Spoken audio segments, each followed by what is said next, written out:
Australia will wind back its military operations against Islamic State after the Iraqi Prime Minister declared victory over the extremist group, which 3 years ago seized control of large swathes of the region. Defence Minister Marise Payne announced on Friday that Australia's contribution to US-led coalition airstrikes will end, while emphasising that other operations, including the training, advising and assisting of local forces, would continue.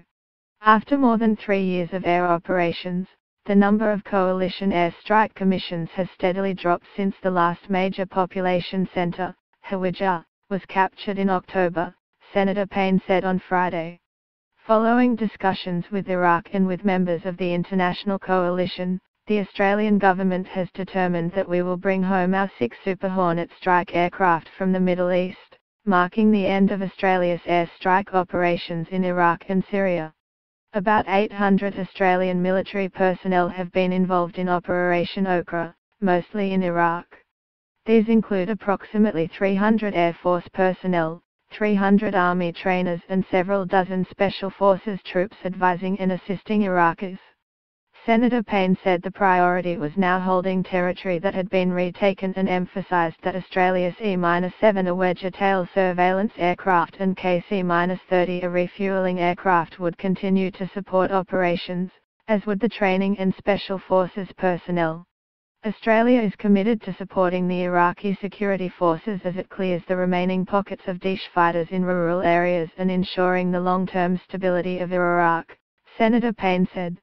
Earlier this month, Iraqi Prime Minister Haider al-Abadi said the last remnants of Islamic State had been driven from his country and that the border with Syria had been secured.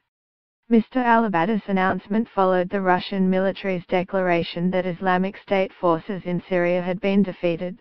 Mosul, the group's power center in northern Iraq, fell in July after a 9-month campaign that saw much of the city destroyed. Islamic State's Syrian capital Raqqa fell in September.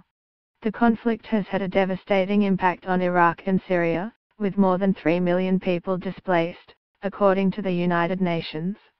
Independent monitoring groups have released estimates that as many as 6,000 civilians have been killed in the US-led aerial bombing campaign. The coalition itself estimates 800 civilian deaths as a result of its 28,000 strikes. Australian forces have conducted 2750 bombing runs, with 2,400 precision-guided bombs dropped. The collapse of Islamic State's caliphate has come with a warning that the group will continue to engage in guerrilla warfare across the region and operate as a global terror network, inspiring or planning attacks in Western countries.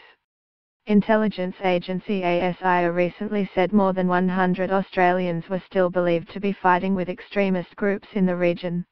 Labor welcomed the announcement and said it was in Australia's national interest to deny terror groups the ungoverned spaces they need to take root.